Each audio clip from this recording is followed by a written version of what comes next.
everyone, welcome to a Sip and Spin spinning demonstration. Ply Magazine issue 29, summer 2020, had what has become my absolute favorite way to create art yarn.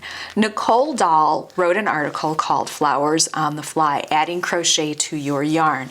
And as you can see, they're absolutely beautiful. And so I followed her advice and I created this absolutely amazing, this is such fun yarn on my spindle. And so I did that. I did create a quick little stand just using a cork base and a toilet paper roll. So my spindle would have a place to stand as I worked, and it worked really well. And because I love this yarn so much, I am going to recreate it, but this time I'm going to add in some beads as well. And so I thought this might be kind of a fun demonstration using my Dreaming Robots Nano 2. Because it's really simple. I've got the switch on here, which makes the starting and stopping really quite easy. And I will have enough tension, the tension that I need in order to create the flower. So to start out, oops, let's go the right direction. So to start out, I'm going to create my vines, my little bit of green.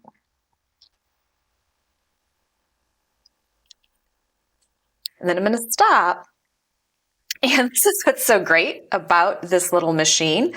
I can go ahead and just park my fiber while I get the next piece set up. So I'm going to start with orange. And to do that, I'm going to go ahead and pull off the piece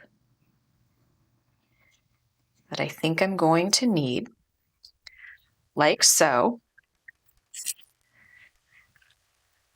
And I like stringing the beads before I ply.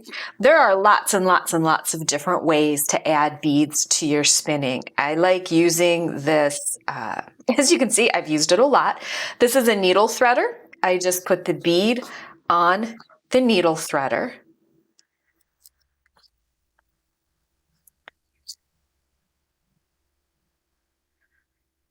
And thread the yarn through and pull like so.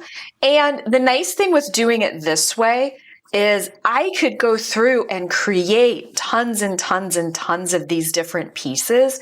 So they're all lined up for me and I don't have to stop each time I want to add a bead. So the bead has been added.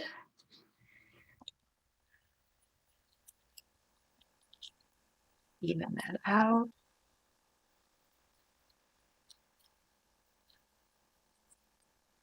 That down. Now I don't want to lose that bead too much. I'll have to pull it back out. So I'm going to go ahead and spin.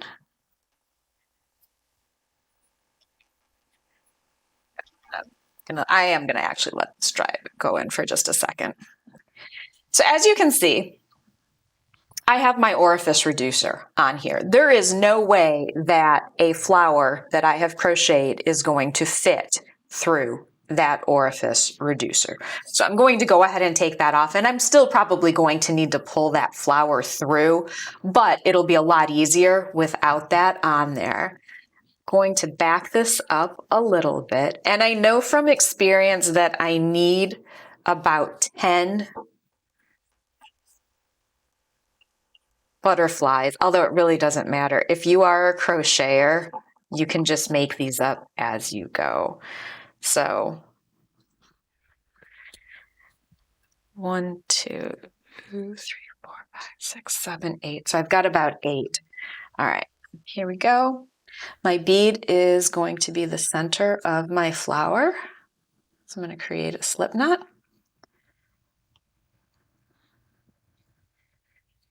So, and I'm using a 1.4 millimeter hook.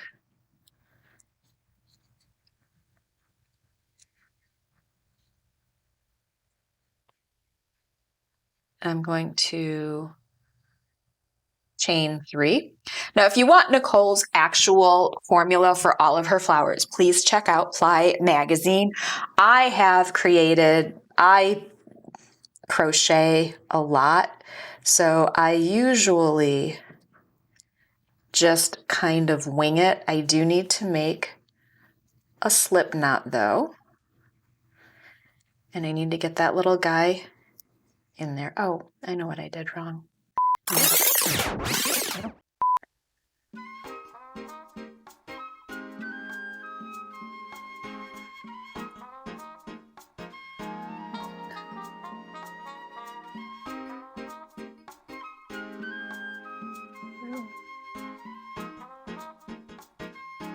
There we go.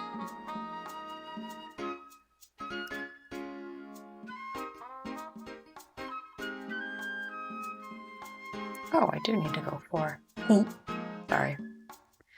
1, 2, 3, 4.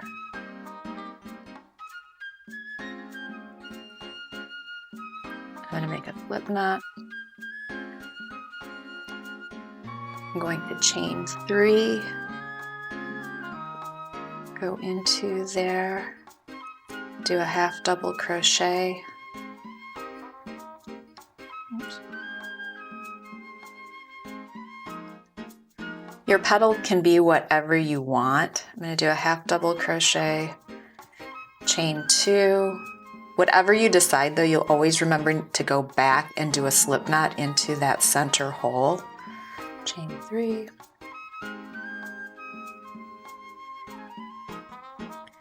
Half double crochet.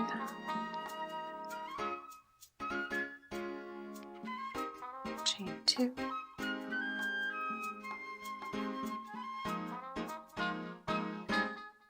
And as I start to run out of that single, I kind of decide whether or not I want to go with another petal or not. I think I've got enough for one more.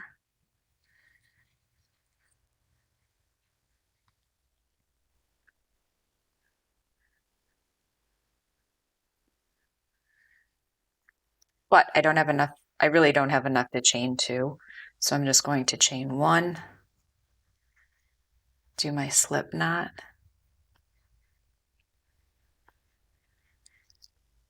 and then my bead should be able to, yep, poke my bead through, pull my yarn through.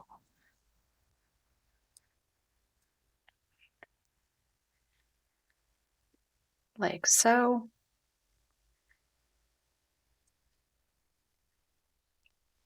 There we go.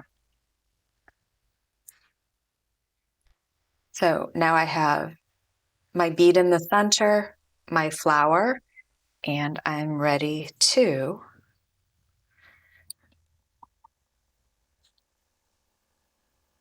add more vine.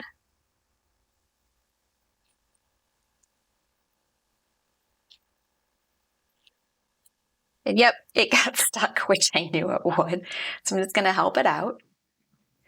Even out my vine a little bit more.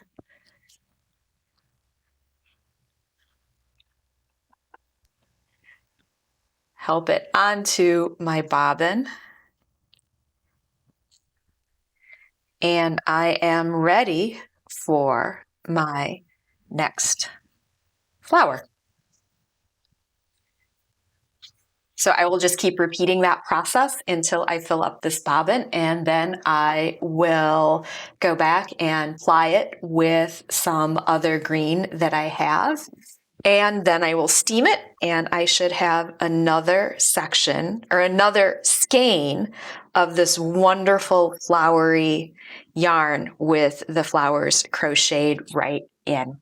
So Thank you for joining me for this quick demonstration. I hope it was helpful. It's really, really a fun way to add crochet to your yarn as you're spinning it. Yep, it's slow, but it is rewarding, and there are lots of different crochet mini flower patterns on the internet that you can find. So you could put a variety of different types of flowers. And on this one I did. Some have 5 petals, some only have 3 petals. It depends on how much yarn I had at the time. Probably one of the biggest things to keep in mind is keeping tension on it. So making sure you've got a really stable butterfly as you're crocheting, and then helping to get that flower through all of the spaces so you don't get too much over twist. And as you can see, I don't have a lot of twist on here. I am spinning this single pretty loose as I go through, just making sure that my joins are consistent. So thank you so much for tuning in. I hope you found this demonstration helpful. If you've tried creating this yarn, please let me know down in the comments. As always, thank you so much for tuning in. As always, happy spinning.